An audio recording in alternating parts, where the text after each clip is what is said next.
Now, everyone in history understands that Aristotle wrote Aristotle's writings and Homer wrote the Iliad. Let me show you what the New Testament is like as far as matching up with those particular tests. The New Testament was completed about 90 A.D. That was the last book was written by John the Apostle. And the earliest scrap begins to show up. You see, I have it here. It starts on the mat, and this is the 100-year mark. The earliest scrap of the New Testament hits right about here. It's a little tiny scrap of the Gospel of John. It's word for word of what you have in your Bibles. By the second row, right here, we have the complete Gospel of Luke, 24 chapters, the complete Gospel of John, 21 chapters, 1st and 2nd Peter, and Jude. Right here.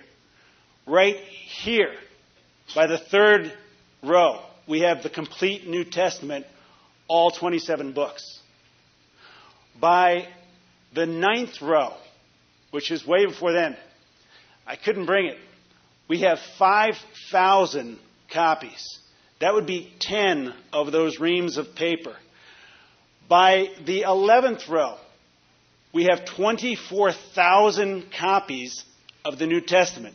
That's 48 reams of paper, each one representing the entire New Testament. You know what the variance is between the 24,000 manuscripts back there and this first scrap right here? Less than 0.5%. That's astounding. Anybody ever tell you that before? What that means is this. Sir Frederick Kenyon, who is the curator of the British Museum of Natural History, he said, the interval between the dates of original composition and the earliest manuscripts becomes so small that it is in fact negligible, and the last foundation for any doubt that the Scriptures have come to us substantially as they were written has been removed. We know by the tests given to every piece of ancient literature that what you have in your hand, if you have a Bible in your hand, is exactly what was written. So my friend on the golf course really had never investigated, and he didn't know, but his problem with the Bible was unsubstantiated. But there's another question. The question is, okay, so what we have is what was originally written. How do we know that what was written actually happened? Okay, that's the big question. There are tests that they give pieces of ancient literature to determine their credibility. There are 3 tests, and I think we should put those tests to the Bible. The 3 tests are oral testimony, written testimony, and collateral evidence. It's kind of like legal historical proof for what is written. If you're going to have oral and written testimony, you have to have a witness. What's the best kind of witness to have? An eyewitness. That's correct. Let me read this to you. This is from Luke's Gospel. He starts out like this. Inasmuch as many have undertaken to compile an account of the things accomplished among us, just as though those who from the beginning were eyewitnesses and servants of the word have handed them down to us, it seemed fitting for me as well, having investigated everything carefully from the beginning, to write it out for you in consecutive order. And that's what he did. Peter says the same thing. In 2 Peter, he says, we did not follow cleverly devised tales, for we were eyewitnesses of his majesty. Now, with an eyewitness, I need to tell you this about these guys. One of the things that's interesting about the disciples is that they told the stories of Jesus to people who were alive at the time that Jesus was alive. Now, so you understand what that means. All of you were alive during the life of Princess Diana, right? Right? Okay, so if I thought, oh man, she was the bomb, I just think she was great, and I hated that she got killed, I'm going to start a cult that she resurrected.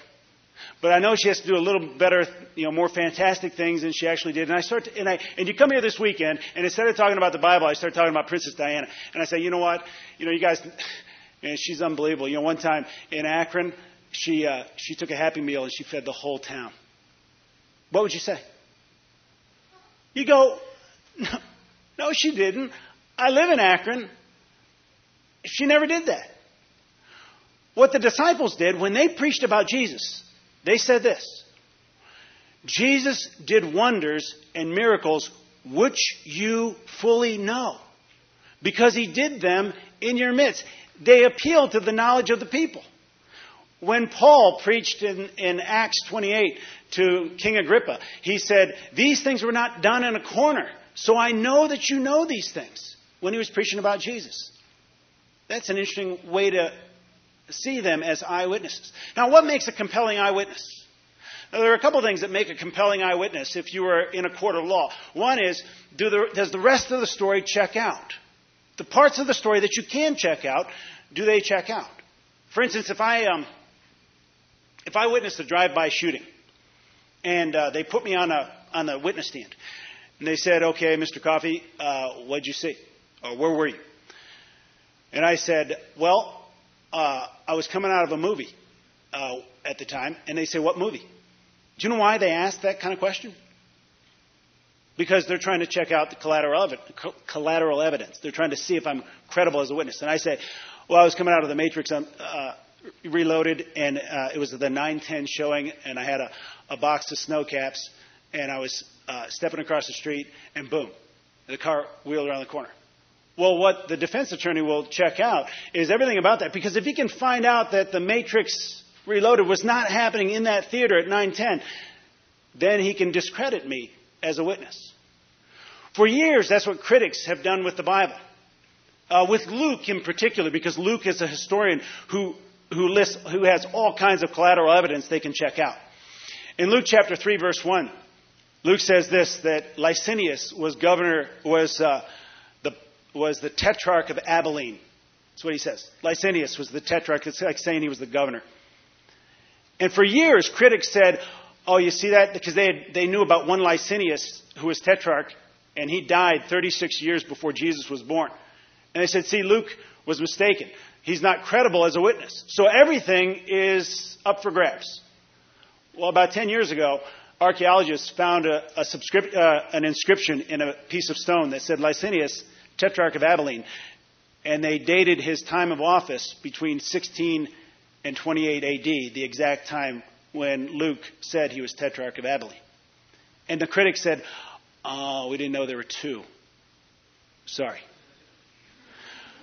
Luke used the word polytarch to describe other governors.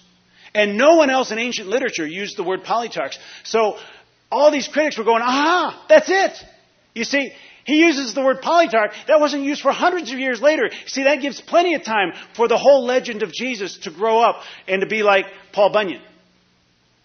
And then they've found since then, in the last about 15 years, no fewer than 35 inscriptions using the word polytarch dated right when Luke was writing. How about this? One archaeologist did a study on Luke, just Luke. And he found that when Luke talked about 32 countries, 54 cities, and 9 islands, he did so with absolute accuracy. 32 countries, 54 cities, 9 islands. Let me give you one other fact. There has never, ever, ever been a discovery in archaeology that has contradicted a single thing in the Bible. Not one. In the whole history of archaeology.